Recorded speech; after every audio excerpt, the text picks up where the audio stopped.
这鬼雨根本洗不掉满山的血腥味儿。我叫凡尘，就是凡尘里的一粒灰。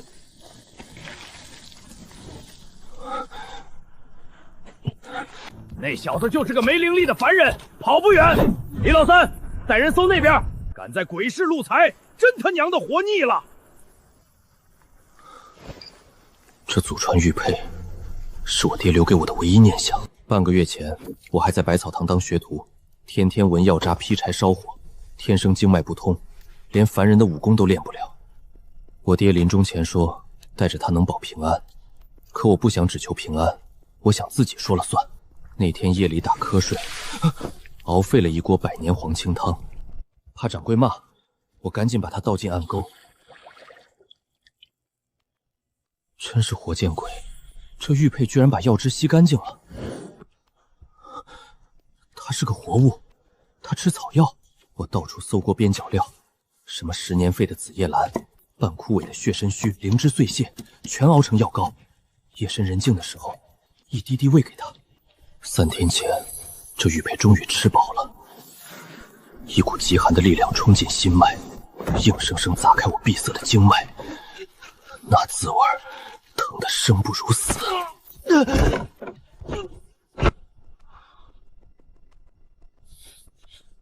但我不仅活下来了，耳朵能听清百外的落叶声，眼睛能看清空气里的灰尘。我凡尘能修仙了，可玉佩的阴寒之气太重，肉身扛不住。不找赤弦连中和，五脏六腑半个月内得全冻成冰。为了活命，我挖了掌柜视作宝贝的300年何首乌，连夜逃到这鬼市来碰运气。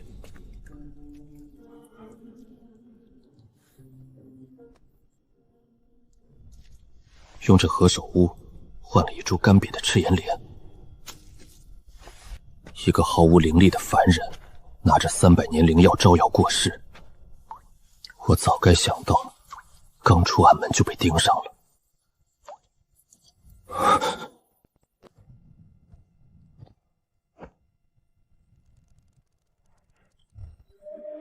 三哥，罗盘有反应了，灵气波动就在前面那片泥地，这回他插翅难逃。这帮人都有炼气期2、3层，会仙法有法器，而我是个连灵气外放都不会的凡人。可那又怎样？既然老天给我开了一条修仙的缝，今天就是死，我也要死在拼命的路上。在百草堂劈了3年木头，加上玉佩习骨，我现在的爆发力早不是凡人了。什么人？低阶金刚符，凡人武者根本打不破，但我今天非破不可。雕虫小技，区凡人的暗器也敢！这钉子上涂了芒蝉毒液，还包了生石灰，遇水发热，见血封喉。就是现在！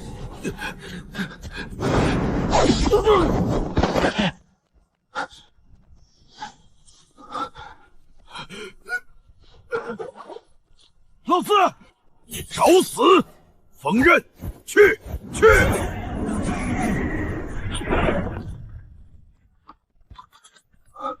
慢半拍我就被切成2段了。修仙者就是修仙者，动手就能碾死凡人。小子，我要把你抽魂炼魄，点天灯！别慌，猎人抓野兽最忌讳乱动位置。等雨下大。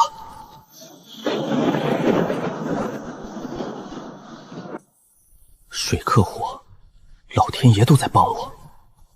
雨太大了，神识受阻，他中了锋刃，跑不远。用照明符一寸寸搜，敢杀老四，我要让他生不如死。玉佩在努力护住我的心脉，但赤炎莲还没吃，阴寒之气在肚子里乱窜，手脚快冻僵了，得速战速决。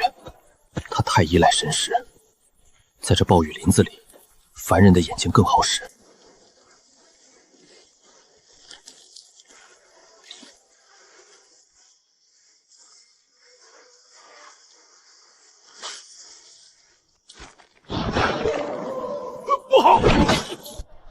凡人的陷阱，从来都是一环扣一环。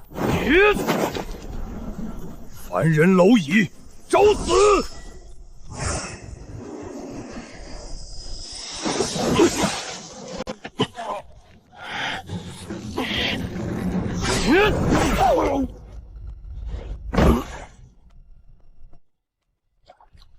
雨总算停了，真疼啊！右边这窟窿和左边这道口子，简直要命！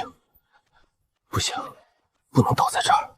刚才修仙者打架动静太大，指不定会把深山里的大妖或者捡漏的散迷招来。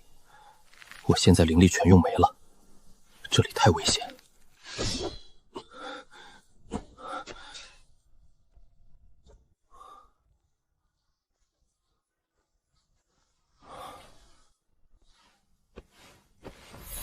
这就是储物袋吧？以前听那些落魄散修吹过，说里面能装不少身家性命。这牌子不知道干嘛用的，算了，雁过拔毛，先收着再说。这穷鬼就这点碎银子，符也全泡坏了。这腐骨粉本来是留着跟猛兽虫同归于尽用的，今天算你们用上了。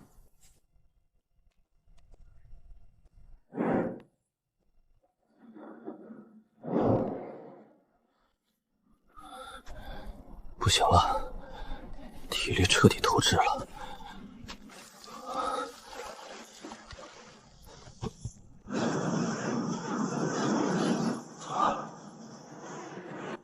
运气真好，这瀑布声能盖住动静，里面还能藏身。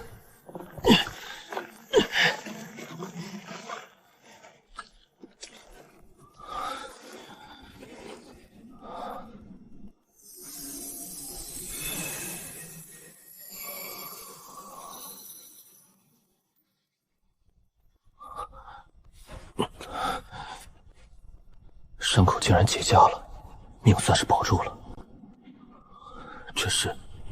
这就炼气期第1层了。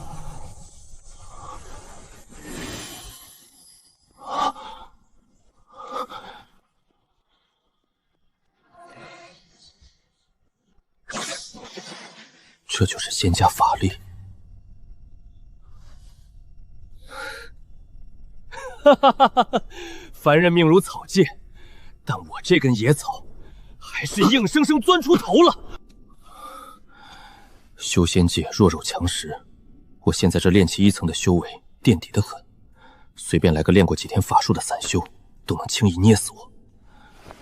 得赶紧把手头这些战物品变成保命的底牌，凡人打不开这玩意儿，老子现在好歹也是修仙者了，给我开！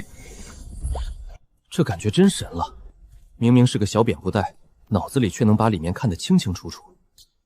这是下品灵石，2瓶丹药，还有2本破书。李老三这穷鬼，对我来说可是一笔横财啊！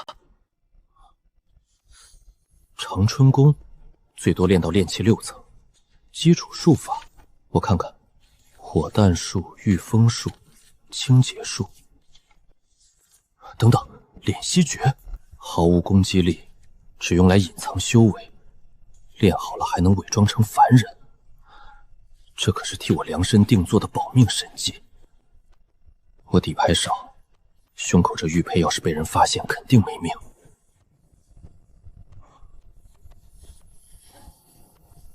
这祖传清玉还有这功能，能把空气里乱七八糟的灵气吸进去，把杂质过滤掉，再吐出精纯的灵力给我。慢是慢了点，但这基础打得扎实，我丹德里这气旋，估计大宗门的天才也比不上。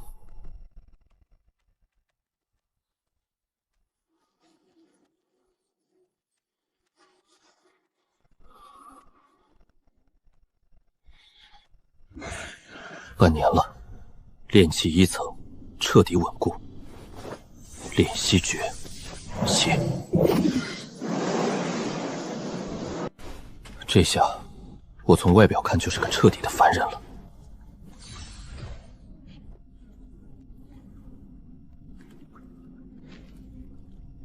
百草堂那个窝囊学徒已经死了。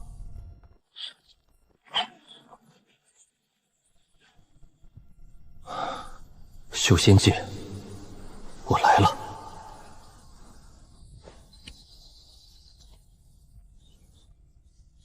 走了整整3个月，总算走出了云梦大泽，到了这青牛坊市。这一路喝露水吃野果，全靠敛息诀压着灵气，才躲开那些高级妖兽。凡人书本里那些仙气缭绕全骗人的，这外围就是个破棚户区。你看这些散修，为了几块碎灵石吵得脸红脖橘。修仙界扒了那层皮，全都是赤裸裸的生存和争夺。我得把修为死死压在炼气1层，装个最落魄的新手。我这兜里就剩下13块下品灵石，得赶紧找个活干。树武堂，青牛宗管事的地方，那管事的胖老头绝对有炼气中期的修为。新来的，懂炼丹化符还是炼气啊？前辈，我就是个凡俗采药的，误吃了野草才开了经脉，什么手艺都不会，功法也不全。他看我修为这么低，满眼都是瞧不起。什么都不会就去挖矿或者种地，挖矿1天给1块灵石碎屑，种地在甲字区最外围3亩下等田，1年10块下品灵石，租金先付1半。挖矿等于把命交给别人，绝对不行。前辈，我选种地，以前在药铺当过学徒，会伺候花草。拿着，甲字79号，坊子里严禁私斗，出了阵法不管死活。多谢前辈，从今天起，我就是修仙界最底层的灵农了。甲字79号，就在郊外，灵气稀薄的可怜，但比起在柴房挨打，在雨夜逃命，这里简直是天堂。花了3天，终于修好茅草屋，撒上驱虫药，买了最便宜的银叶草种子，半年一熟，最多只能赚3、4块灵石，但我图的就是它不起眼，安全。每天天没亮就去公共灵泉抢水，银叶草太娇贵，水和灵气稍微不对就发黄。还好我以前在药铺学过怎么伺候草药，晚上就老老实实练长春功。青玉把吸收来的木属性灵气停存，慢慢滋养经脉。3个月了，银叶草长得不错，我还是老老实实窝在这儿。那天晚上下大雷雨，一株银叶草被砸断了，要是死了半年白干。我赶紧给他输点木属性灵力吊住命。灵力先流过胸口的青玉，被提纯后的灵力极其精纯，充满了生机，整经立马就愈合了。叶片竟然泛起了银光，这是洗掉所有杂质的极品啊！要是我种出3亩极品，收入直接翻10倍，顶级的丹药和功法全都有着落了。等等，不对，我一个炼气1层的废物，在烂地里种出满地极品，这哪是发财，这是暴露自己的灵力啊！一旦被发现，绝对会被抓去严刑拷打，问出秘密。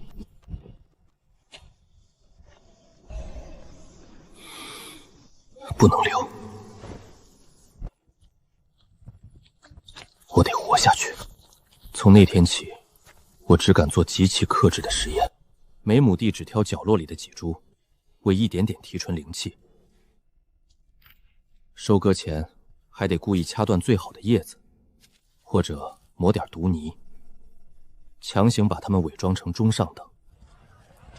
我必须做到完全不起眼。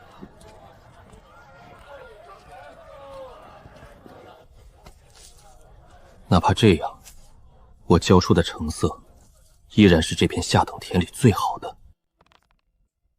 樊小子，你这手艺不去大家族当药童，真是屈才了。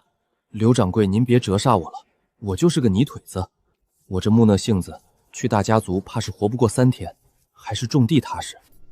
这老头炼气3层，眼毒得很。这是半年的收成，13块下品灵石，点点吧。多谢掌柜，不用点，不用点。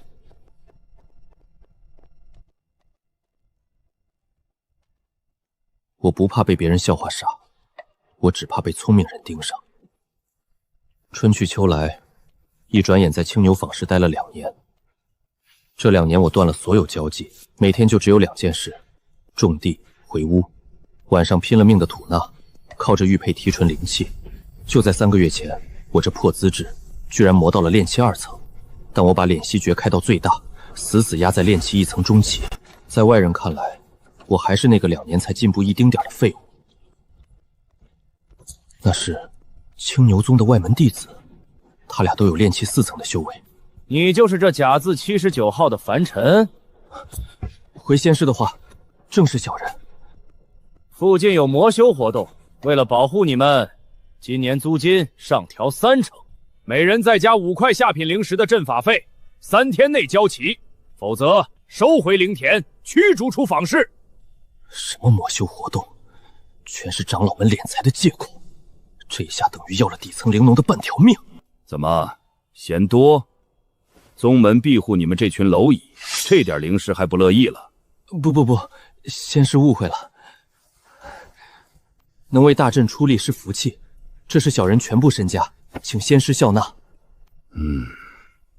算你小子识相，好好种你的地，少惹麻烦。是，仙师慢走。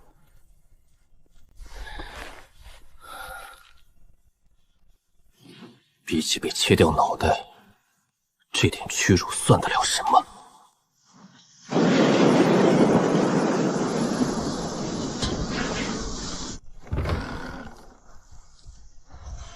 炼气2层的灵力，我的剑现在还不到拔出来的时候，但在修仙界，只要我拔剑的第1天，必定见血封喉，不死不休。没有灵石了，但我绝对不能去找刘掌柜，他那人太精明。我一个靠种地混饭吃的废柴，突然拿出一株极品仙草，肯定得暴露。我得去个不问出处的地方，青牛坊市的地下鬼市。我得装成一个常年刀口舔血、脾气暴躁的杰修，就让我这炼气2层的灵力狂躁的散发出去吧。这就是鬼市，散修销赃和换杀人月末宝贝的好地方，真够安静的，全在用神识传音或者打手势。我目标很明确，我必须得搞一件防御法器。雨夜金刚符被破的教训太惨了，挡不住别人一击，攻击再强也是死。下品防御法器玄铁盾残了，但核心阵法没毁，灌注灵力挡住炼气中期全力一击没问题。5块下品灵石4卷还价。阵法确实还在，激发要耗的灵力多了3成，但对我这种灵力极度精纯的人来说，完全能接受。我要了，以物换物。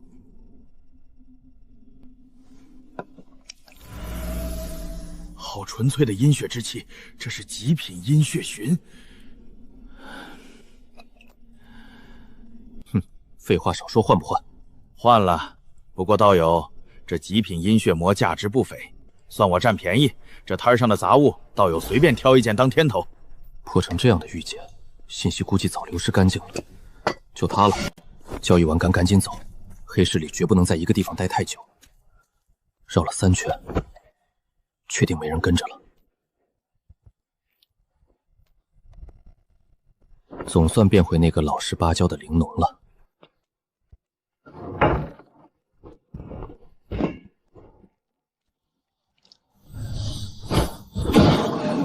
虽然破，但这厚重感总算让我在这见鬼的修仙界有了一丝安全感。多耗3成灵力，靠青玉提纯后的精诚度完全撑得住。别人肯定当垃圾扔了，反正也是赠的，里面空了也不亏。哼，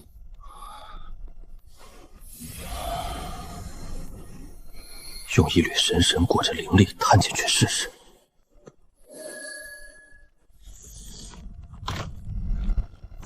不好，要碎了！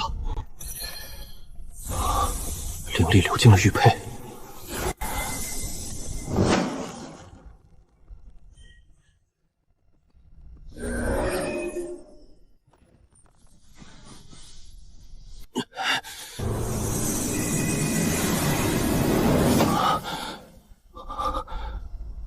不是什么惊天动地的神级功法，而是一门上古隐秘宗门用来隐藏身家的辅助秘术，名为敛冰藏风法。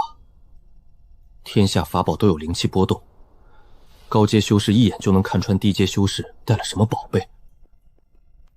这秘术能把法器灵药的变动彻底封锁，好一个敛兵藏锋，这简直是为我这种走狗道的灵农量身定制的绝技。我最怕的就是这柄飞剑和刚到手的玄铁残盾暴露。一介灵农背着仙家法器干活，就是找死。有了这秘术，一切都迎刃而解。接下来的半个月，白天雷打不动的种地，剩下的时间全用来钻研敛兵藏锋法。我资质差，但这秘术极度依赖灵力的精纯，靠着玉佩的滋养，我体内的灵力比同阶纯粹数倍。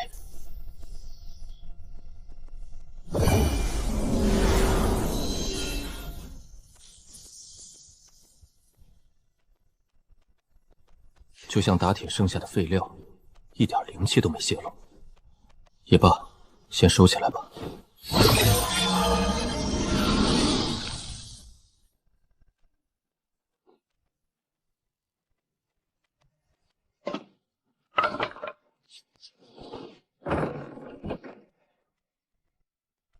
藏锋于盾，引至于鱼。在这人龙混杂的青牛坊市，我总算又多了一层保护色。果然，今晚下了大暴雨。套了2层伪装的赤腰飞剑，看着就跟根烧火棍一样。脚步声压得很低，但在我这洗毛法鼓过的耳朵里，听得清清楚楚，是老曹。除了他，没人这大雨天往村头的土帮跑。他白天遮遮掩闪的，村头的土帮肯定有宝贝。但这绝对是场黑吃黑的局，盯上宝贝的肯定不止他一个。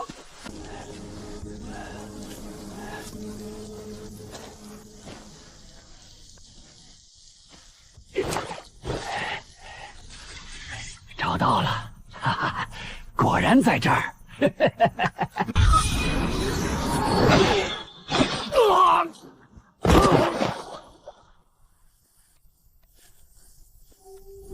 曹老三，就凭你也敢抢我盯上的飞？孙老二，你居然一直跟踪我！炼气3层巅峰的杰修，废话少说，死吧！真是狗咬狗，老曹想独吞，根本不知道自己早被人盯上。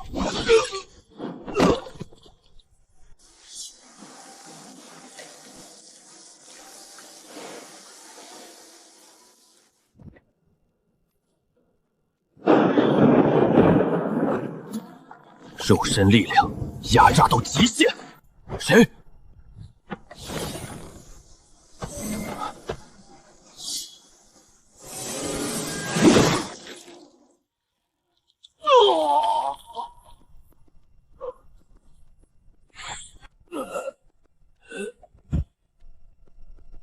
修仙界和凡人一样，都是弱肉强食。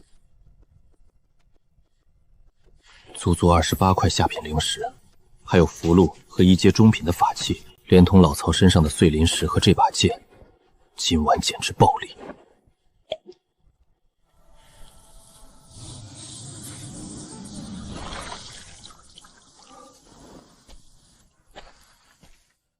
春去秋来，那场风波早就平息了。在每天都死人的青牛坊市，老曹和孙老二的失踪连个水花都算不上。28块，加上老曹的3块，还有我攒的老底，独独35块下品灵石，对炼气初期的灵农来说，这绝对是笔巨款。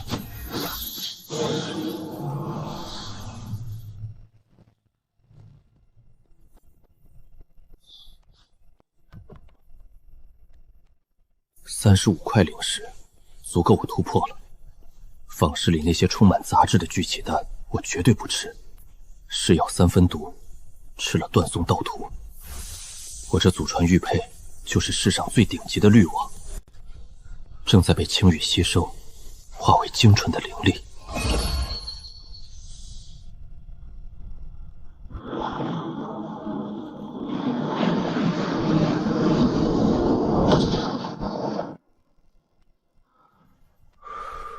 炼气3层成了，神识和力量强了1倍不止。练习诀开启，我现在还是那个刚到炼气1层中期的废物。到了炼气3层，我的日子还是照旧。大半年过去了，青牛坊市外围的局势越来越乱，大宗门剥削得越来越狠，底层散修连喘口气的余地都没了。青龙帮为了给宗门填无底洞，连刚开卖的穷光蛋都不放过。每天夜里都能听见棚户区的哭声，而我依旧死死掐着敛息诀，把修为压在炼气一层中期，雷打不动的当着我的窝囊玲珑。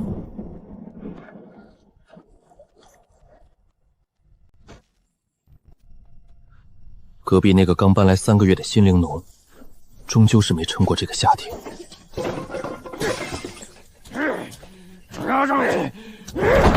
大半年没见，铁刀流居然混得这么惨，帮派内讧和分赃不均，把他逼得快疯了。呸！真他妈是块盐碱地，一粒灵石都榨不出来。刘仙师，您忙，小人这就回屋，不碍您的眼。站住！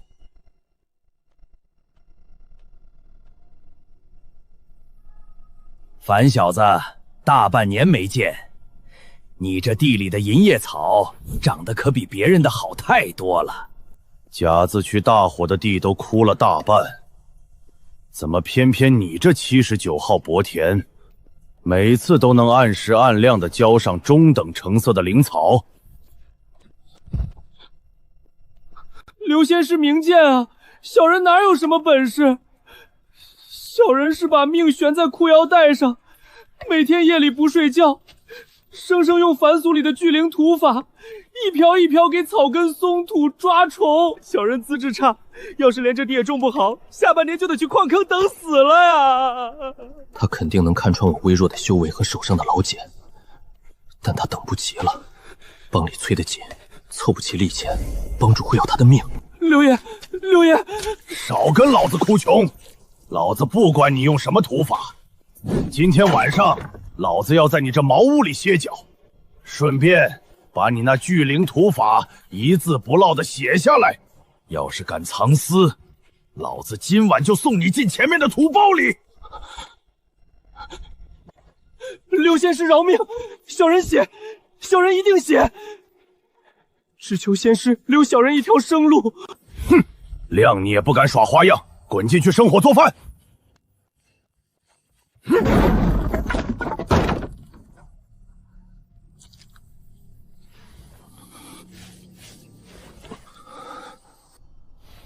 我以为按时交利钱就可保我安稳，可人心的贪婪就像无底深渊，永远填不满。既然他自己走进了我的茅屋，那这因果就在今夜了结吧。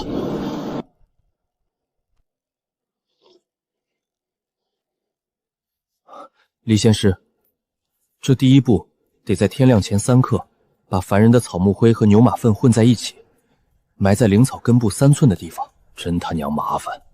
泥腿子就是泥腿子，净干些上不得台面的下水活。估计是大半年内讧厮杀太累了，他彻底放松了警惕。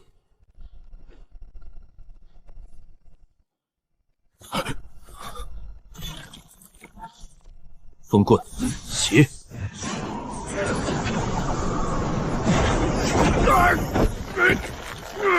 炼气期第3层，你不是凡尘，你到底是谁？刘仙师，大半年了，我每个月都按时交租，你千不该万不该，不该动了搜刮我底牌的念头。道友饶命，道友饶命啊！我是青龙帮的头目，你杀了我，帮主绝对不会放过你的。只要你放了我，我发誓以后甲子区的灵石我一分不收，全部孝敬给您。青龙帮，过了今晚，这世上很快就不会有青龙帮了。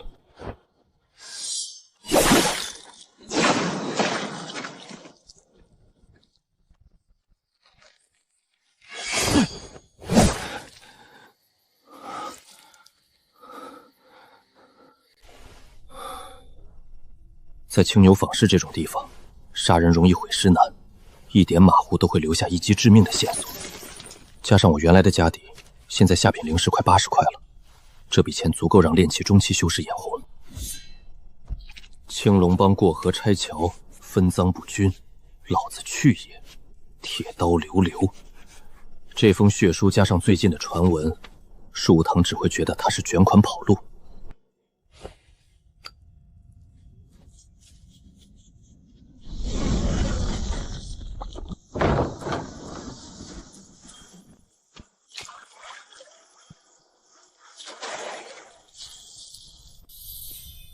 狗道长生，图的就是个稳字。在修仙界，高调死得快，贪婪亡得早。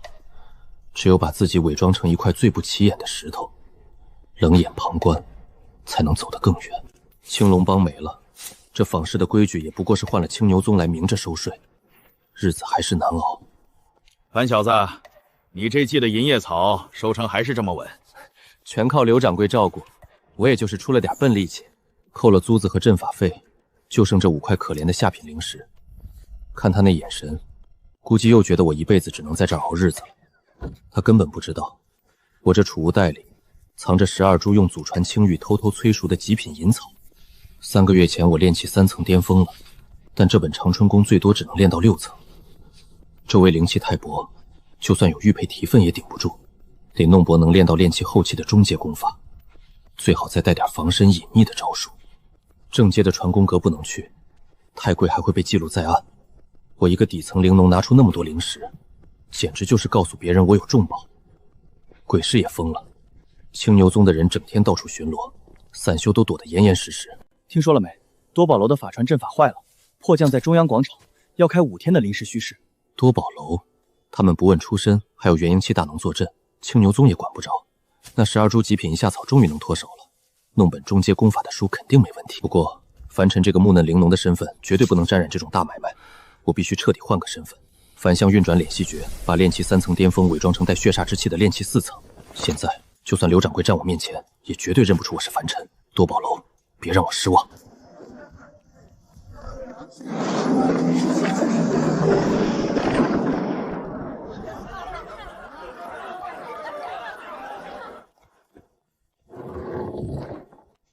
这位道友，是想买点什么，还是有异宝出手？卖药，卖功法，找个能做主的来。寻常伙计看不了我的东西。道友这边请。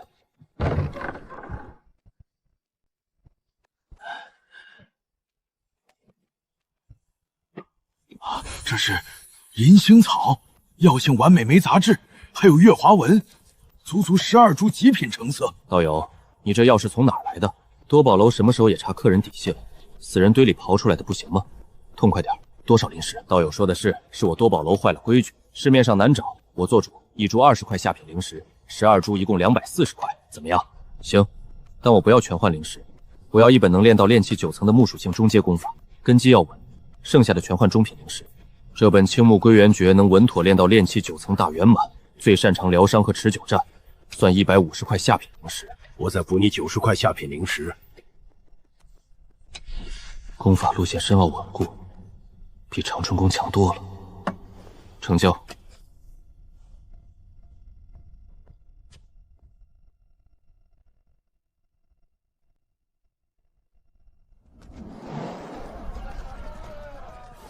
果然有神识锁定我了，多宝楼也有贪心的人。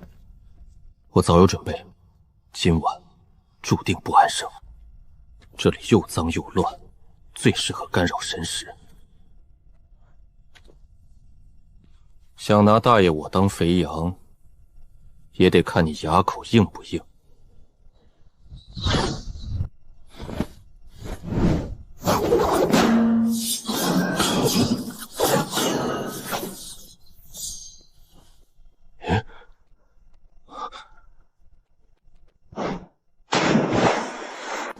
敛息诀，给我全封死！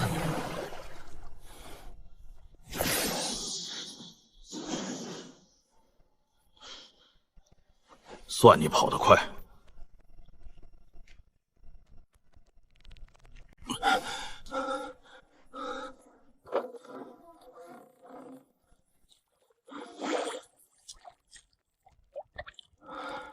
总算捡回一条命，不过这趟险冒得值。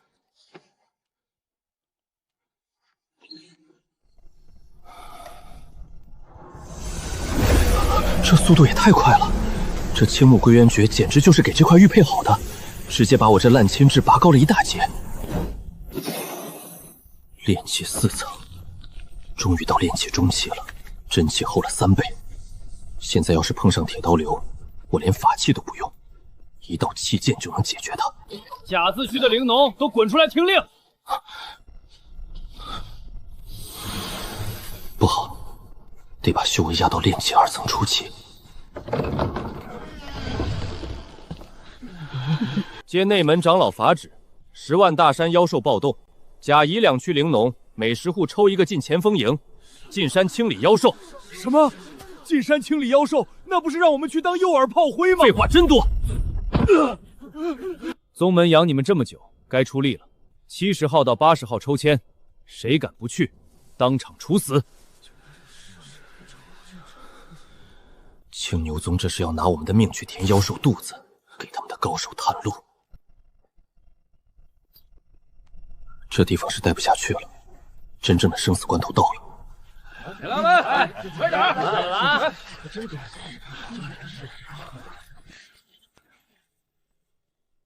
甲字70号到80号抽签。我家里还有个刚开麦的孙子要养，我不能去啊！少废话，不抽的按叛宗罪处理，当场格杀。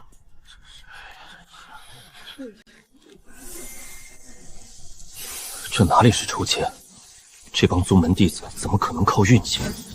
肯定是提前挑好了软柿子，用法术硬把死签塞过去，枪打出头鸟。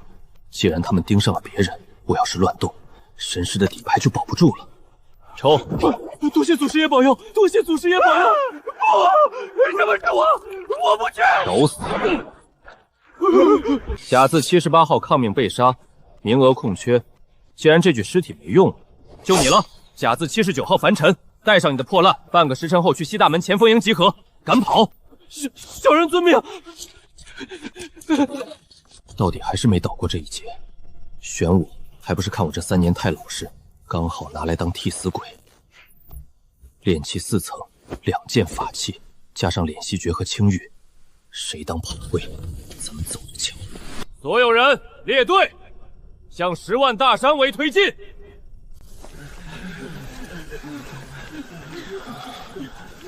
这瘴气里藏着东西。李希是独爪灵鼠。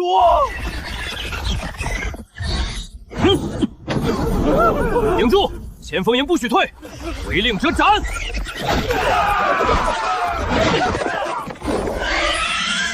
啊！救命！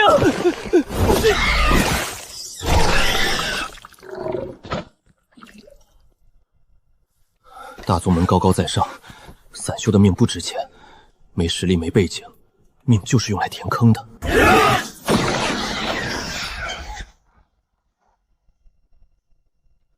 前锋营原地休整，打扫战场，所有妖兽材料必须全部上交宗门。上交？我拿命拼出来的东西，大宗门连1根毛都别想拿走。这10万大山里的水，才刚刚没过脚踝呢。跟紧我，要是惊动了什么不该惊动的东西，我第一个先砍了你们。练习诀开到最大，连呼吸都得跟风声一个频率。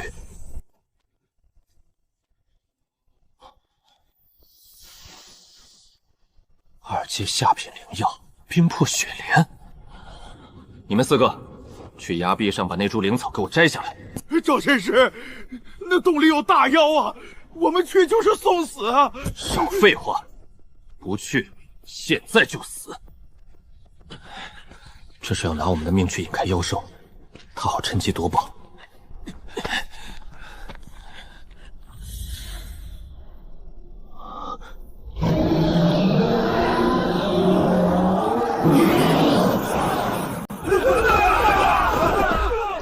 疾风盾，他要是拿了药，绝对会杀人灭口。借刀杀人，谁不会？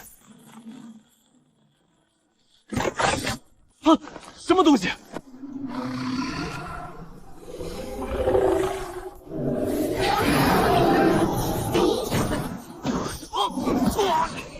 小畜，你敢！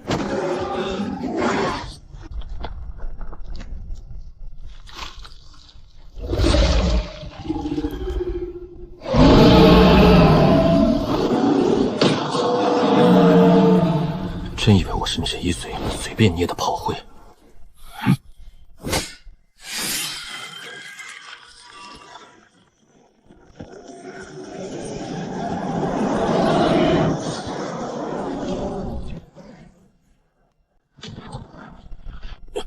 这龙血的威力竟如此霸道！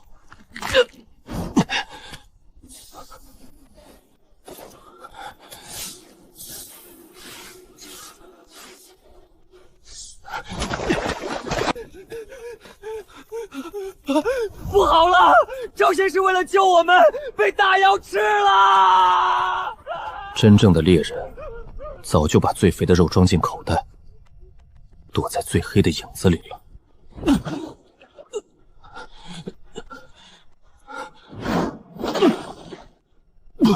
这口血可是我用内劲逼出来的。慌什么？说，赵氏之人呢？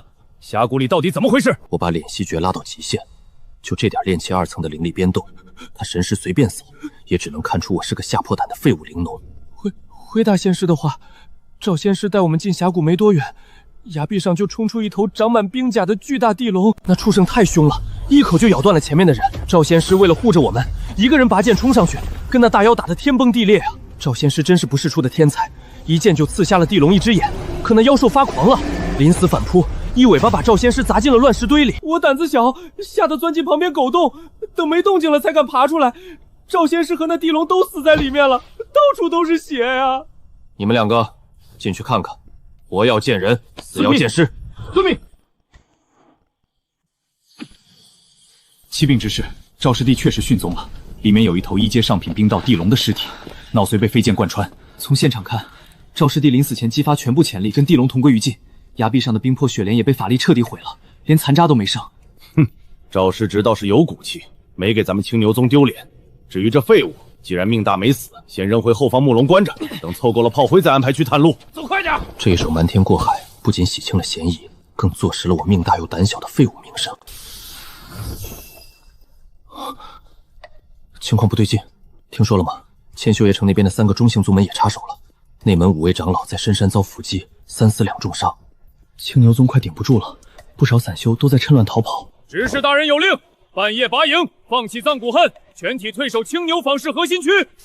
青牛宗要败了，青牛宗一退，坊市绝对会变成散刑和妖兽乱杀的绞肉机，绝对不能跟着大部队退守坊市，回去就是死路一条。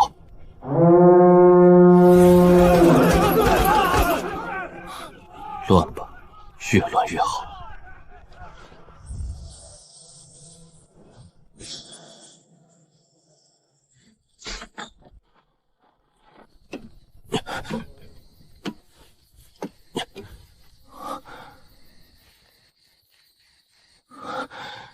我要活下去。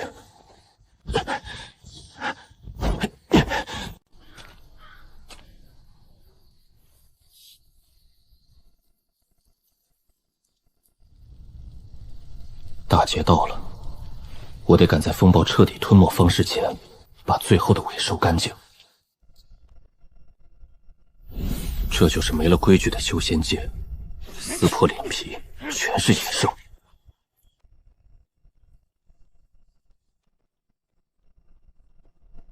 该走了，有人在盯着我。刘掌柜，这老狐狸什么时候盯上我的？方氏乱成这样，他一个炼气5层放着法宝不讲，死盯我一个灵农，肯定是多宝楼那12株带月华纹的极品银翼草，被他看出了破绽，把我当肥羊。今晚这土包里，就多给你留个坑吧。樊小子，别跑了！这乱葬岗风大，别把你那2根骨头猝散了。刘掌柜，您怎么在这儿？外面全是大妖和劫修，我害怕呀！怕？樊尘，我收了10几年的药，自认眼毒，差点被你一个毛头小子骗了。多宝楼那12株极品银叶草是你弄的吧？你那3亩破地连中品草药都种不出，居然能交出带月华纹的极品。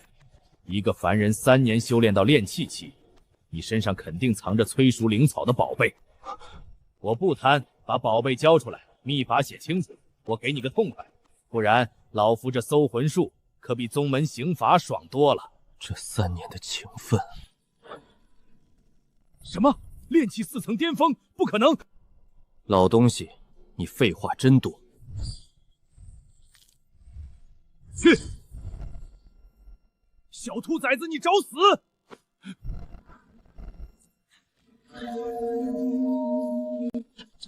行啊，连一阶上品法器都有，今天你必死！玄铁盾，开！风术，青藤。该死！这是什么鬼法力？斩！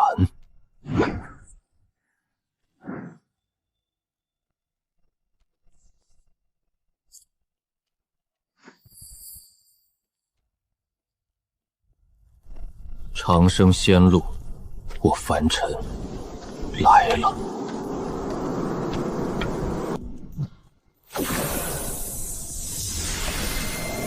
地血脉归位。